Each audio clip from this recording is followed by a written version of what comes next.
dia, galera. Vamos lá, nono ano, dando continuidade aqui ao capítulo 9, tá? Sistema de produção.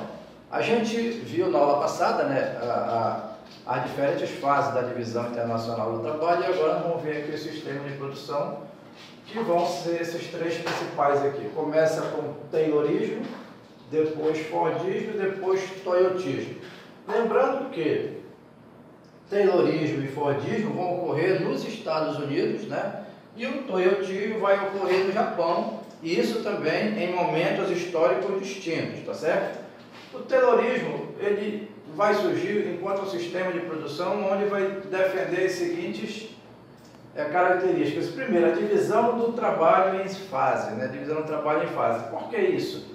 Seria também a divisão do trabalho em série, fase ou série, seria a mesma coisa. Nesse caso, antes desse sistema de produção acontecer, a produção industrial vem naquele primeiro modelo, no modelo artesanal, onde tinha o mestre, que era quem realizava todo o trabalho, desde o preparo da matéria-prima bruta até o produto industrial acabado, e tinha alguém que trabalhava com ele, que era chamado de aprendiz. Então era chamada produção artesanal. Porém, apesar de ter dado muito certo no início, essa fase tornou-se ultrapassada, né, porque, principalmente devido ao crescimento da população, e nesta situação começou a faltar produtos. Muitas pessoas queriam novos produtos que eram lançados, mas a produção era muito lenta. Então, consequentemente, o artesanato tornou-se uma produção defasada. É aí que entra o sistema industrial especificamente, né, falando. E na divisão do trabalho em fases, cada trabalhador teria uma função especial na realização de suas tarefas, do seu trabalho. Mas isso vai levar também à chamada setorização, né? Setores de trabalho dentro das grandes fábricas, e a alienação do trabalhador. Ora, o trabalhador alienado era aquele que simplesmente era pago para realizar uma função do trabalho, sem pensar por que ele fazia aquilo. Ele não era pago para pensar por que ele fazia. Ele era pago para realizar o trabalho. Aquela questão. Você não está aqui para questionar, você não está aqui para discutir o que você vai fazer. Você está aqui apenas para realizar o trabalho. Vai ser criado nessa situação aqui aquela figura do chefe, né? O chefe, aquele que vai fiscalizar, aquele que vai acompanhar a realização do trabalho. O problema é que muitas das vezes aquele chefe, ele não estava à altura até de fazer a fiscalização do trabalho realizado. E voltando a essa questão aqui da alienação do trabalhador, onde numa fábrica cada trabalhador era pago para realizar determinada função, e infelizmente isso dura até hoje em alguns locais. Por exemplo, tem o porteiro que é pago para abrir a porta, abrir e fechar a porta apenas para as pessoas entrarem e saírem. Tem os serviços gerais, que é pago para fazer a limpeza do prédio. Tem o eletricista, que é pago apenas para cuidar da rede elétrica. Agora, se pegasse fogo num determinado local, o porteiro não iria interferir, porque ele não era pago para apagar incêndios, ele era pago para abrir e fechar a porta. Então isso começou a gerar problemas, porque esta alienação do trabalhador, ela proibia que o trabalhador conhecesse realmente a fábrica. Lembrando, certa vez caiu uma questão no vestibular que dizia, era exatamente o operário de uma fábrica, que ele era pago apenas para apertar parafusos. Mas ele não sabia que aqueles parafusos que ele apertava, qual era o produto final que isso ia gerar. Aí a questão dizia assim, bem, agora que eu trabalhei 30 anos nessa fábrica, eu me aposentei, agora eu vou andar pela fábrica, eu vou conhecer a fábrica para saber exatamente o que é que ela produz. Quer dizer, durante 30 anos, ele ficou só num determinado local, apertando parafusos, sem saber qual seria o resultado final daquele trabalho que ele estaria realizando. E isto é o sistema do Taylorismo. Fordismo, né? O empresário Henry Ford vai lançar nos Estados Unidos, na sequência, ou melhor, dando continuidade ao sistema de Taylor, ele vai aperfeiçoar isso nas fábricas de automóveis, né? Onde vai haver uma grande divisão do trabalho em séries ou etapas, vai ser usada uma grande quantidade de trabalhadores e vai ser criada a jornada de trabalho. 6 horas de trabalho, 8 horas, 10 horas, não importava muito a quantidade de horas. É certo que o cara entrava às 8 da manhã, saía às 14 horas e pronto. Então ele trabalhava em sistema, ou melhor, em cima de uma situação chamada relógio. O reloginho passaria a ser o controlador de toda aquela linha de produção. Acabou o tempo de trabalho dele, a jornada dele não importa.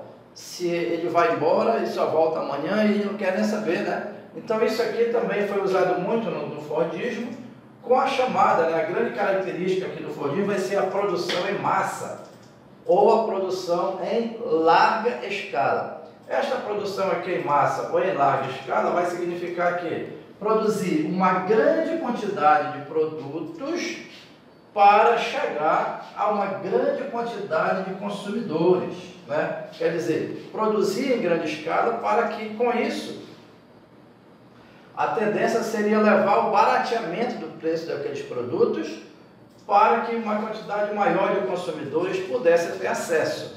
Porém, aconteceu um fato importante nisso aí, que não foi pensado e não deveria ter acontecido, né?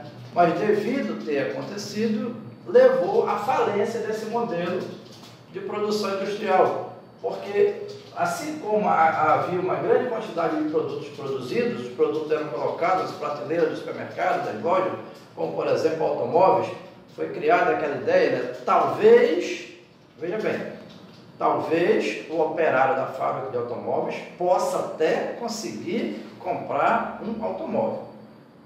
Veja bem, quer dizer que até então ele fabricava o automóvel, mas ele não podia comprar aquele produto porque o pagamento, o salário, o benefício que ele ganhava pela realização do seu trabalho era sempre muito inferior. Ele produzia o automóvel, mas ele não conseguia comprar um. Então foi criado, né, nessa fase aqui, né, nesse sistema, melhor dizendo, de produção industrial, a possibilidade, uma possibilidade do cara que trabalhava na fábrica de automóveis comprar um automóvel, que parecia impossível até então, né, pela questão do que ele ganhava. Mas o grande erro do Fordismo foi exatamente esse. A produção chegou numa quantidade muito grande, mas os salários dos trabalhadores não acompanharam. O trabalhador continuou ganhando muito pouco. E para compensar isso, Ford criou a redução da jornada de trabalho. Por exemplo, se o cara trabalha 8 horas por dia e ganha $50, ele vai trabalhar só 5 horas por dia. Mas aí, quando diminuía o tempo de trabalho dele, diminuía também o valor que ele ganhava. Então não mudou nada, quer dizer, ele continuou sem, como é que eu posso dizer, o poder de compra, né? Ele continuou sem a renda necessária para comprar o produto que ele mesmo produzia. E isso vai levar a uma super acumulação de produtos industriais nas prateleiras do supermercado, das lojas, enfim, e vai haver a desvalorização desse produto e, consequentemente, daquela empresa que respondia em nome daquele produto. Consequência disso, vamos ter a grande crise econômica que vai coincidir com a queda da Bolsa de Valores em 1929 em Nova York. Lembrando que, nesse período, 1929, o planeta Terra, vamos dizer assim, ele saía de uma fase da Primeira Guerra Mundial, que foi de 1914 a 1918, e vai entrar este período chamado pré-guerra, quer dizer, o período que coincide com o final da Primeira Guerra Mundial em 18. Isso vai acontecer a queda da Bolsa de Valores de Nova York em 29, então 11 anos depois, e já está caminhando para o início da Segunda Guerra Mundial, que vai ser em 38, quer dizer, 29, 39, 9 anos depois da queda da Bolsa de Valores de Nova York, acontece o início da Segunda Guerra Mundial, que vai de 39 a 45. Passado a Segunda Guerra Mundial, a partir de 45, né, dando início aí o início da segunda metade do século XX, do século passado, é que o Japão lança o modelo Toyotismo, né? Que vai ser o sistema de produção especificamente no Japão, onde eu coloco aqui pós-Segunda Guerra Mundial, então a partir de 1950, vamos considerar aí, a produção de acordo com a necessidade do consumidor. Olha só, o empresário japonês, nesta nova linha de produção industrial, eles vão buscar entender o que era que o consumidor queria exatamente, qual era o produto, se era um automóvel, se era uma geladeira, se era um aparelho de televisão, e além disso, fazendo essa sondagem do mercado antes de produzir o produto, vai ser aquela questão, produzir de acordo com a necessidade do consumidor. O cliente poderia, inclusive, sugerir qual a cor do automóvel que poderia ser pintado, o tipo de tinta e coisas assim. Neste caso, mas por que isso, melhor dizendo? Devido a este fato aqui, a escassez de recursos naturais. Quando surge o Fordismo dos Estados Unidos, a quantidade de recursos naturais era abundante, especificamente nos Estados Unidos. O Japão é exatamente o contrário, porque o Japão, se recuperando dos impactos da Segunda Guerra Mundial, o Japão havia deixado de ser aquele país militarizado, expansionista, que ia buscar, pela força militar, os recursos naturais que ele precisava, tanto na Ásia quanto nas regiões que o Japão ocupou, como a Indochina. Aquela região toda do Sudeste Asiático foi dominada pelos japoneses, as Filipinas, enfim. Nessa questão aí, o Japão não tinha mais como conseguir pela força militar, porque ele estava num processo de reconstrução político-militar, completamente ocupado por tropas dos Estados Unidos nesse período. Então a ideia era produzir o que o consumidor necessitava, gastar uma quantidade de matéria-prima cada vez menor, mas chegar à excelência de um produto que realmente agradasse ao consumidor. Então esta é a linha de produção toyotista, que vai ser completamente contrária ao Fordismo e ao Taylorismo. Tranquilo?